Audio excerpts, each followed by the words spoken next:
जैकी जी।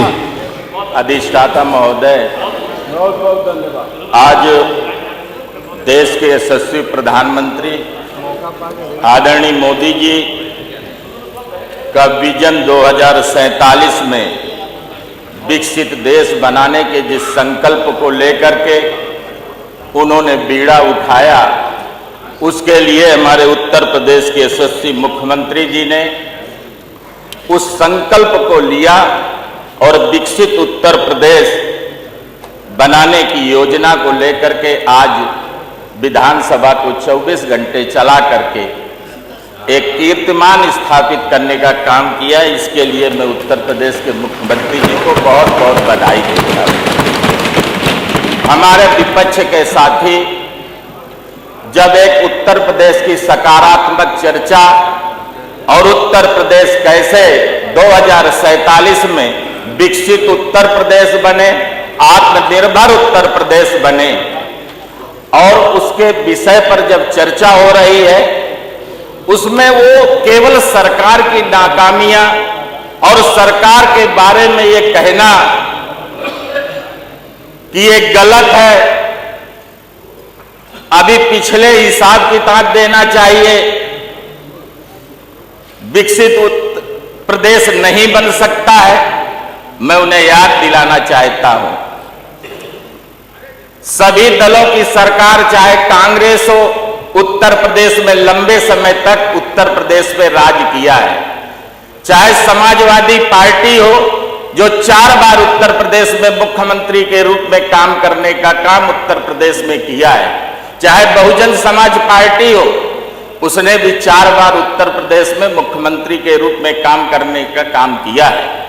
लेकिन अगर आप देश के यशस्वी प्रधानमंत्री जी को 2014 में गांव में शौचालय लाने की व्यवस्था नहीं करनी पड़ती, अगर आप वो काम किया होता, गरीबों की चिंता किया होता, तो प्रधानमंत्री जी को वो काम नहीं करना पड़ता।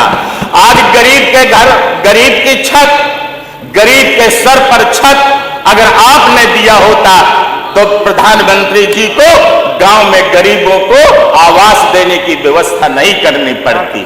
लेकिन जिस तरीके के आवासों की व्यवस्था की गई, इसके बावजूद अगर गरीब मां को गांव में बरसात के समय में जिस तरीके से उन्हें फूकनी से फूक करके गीली लकड़ी, जिसके सर ढकने के लिए जगह नहीं थे, वो खाना बनाने वाली लकड़ियों को अपने सुरक्षित बरसात में नहीं कर सकते थे।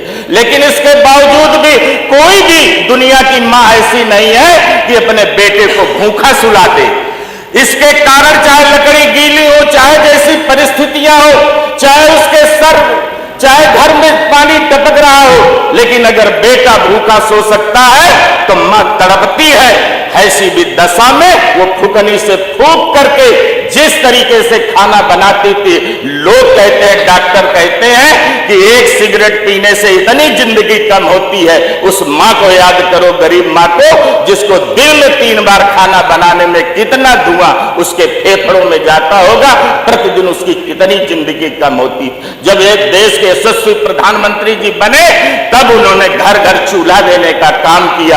आपकी नजर में चूल्हा छोटी बात हो सकती है, लेकिन उन माओ के लिए है जिनको घर में खाना बनाना पड़ता है गीली लकड़ियों से, जिनके रहने के लिए नहीं। सारी व्यवस्थाएं, छोटे छोटे काम, आप उसको भी याद करिए। आप गरीबों की बात करते हैं।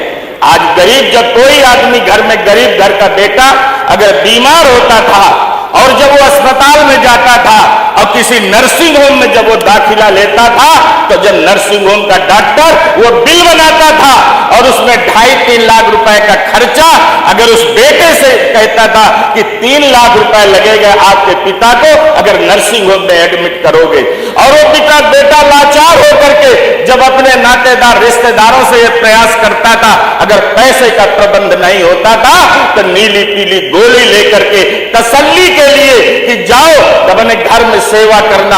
आप कल्पना कर सकते हो, कोई बेटा धन के अभाव के कारण अपने पिता को मरते देखता हो, ऐसा उसके दिल में क्या गुजरती होगी।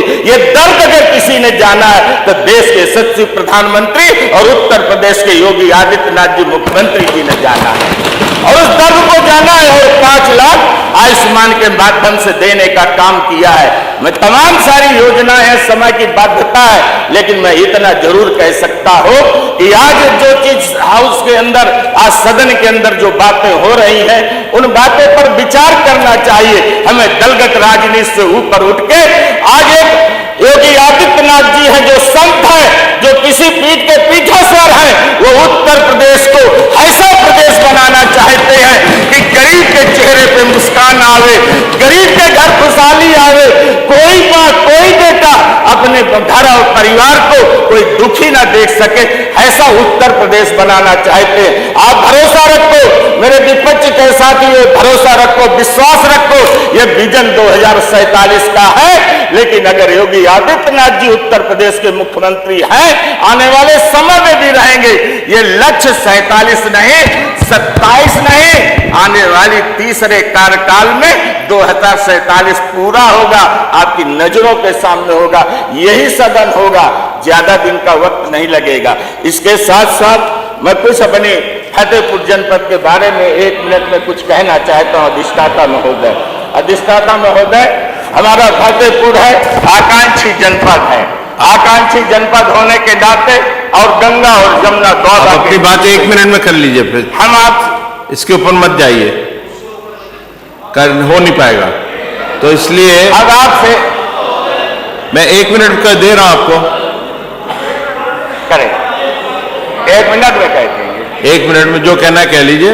फतेहपुर जनपद आकांक्षी जनपद है, अधिष्ठाता महोदय, और हम ये चाहते हैं कि जो बुंदेलखंड को सुविधाएं मिलती हैं, वो हमारे फतेहपुर को भी सुविधाएं मिले। बहुत सारे काम हैं, जिन कामों को करने के लिए आज बहुत सारे काम किए गए हैं, लेकिन फतेहपुर को चूंकि नेशनल हाईवे, जो प्रयाग को जाने वाला नेशनल हाईवे है, जब वो नेशनल हाईवे बना, उसके कारण बहुत सारे सड़कें ऐसी है जो ग्रामीण सड़कें हैं, उन सड़कों में जो खराबी आई है, मैं माननीय मुख्यमंत्री जी से चाहूंगा कि फतेहपुर जनपद से पूरे बुंदेलखंड हो, चाहे मध्य प्रदेश हो, देखिए ये चीजें तो लिख के दे सकते हैं, अलग से बैठक भी होती है, तो कृपया करके ये विषय नहीं आना चाहिए। तो आप समझदार लोगों में से, मैं आपका धन्यवाद देता हूं। धन्यवाद। अब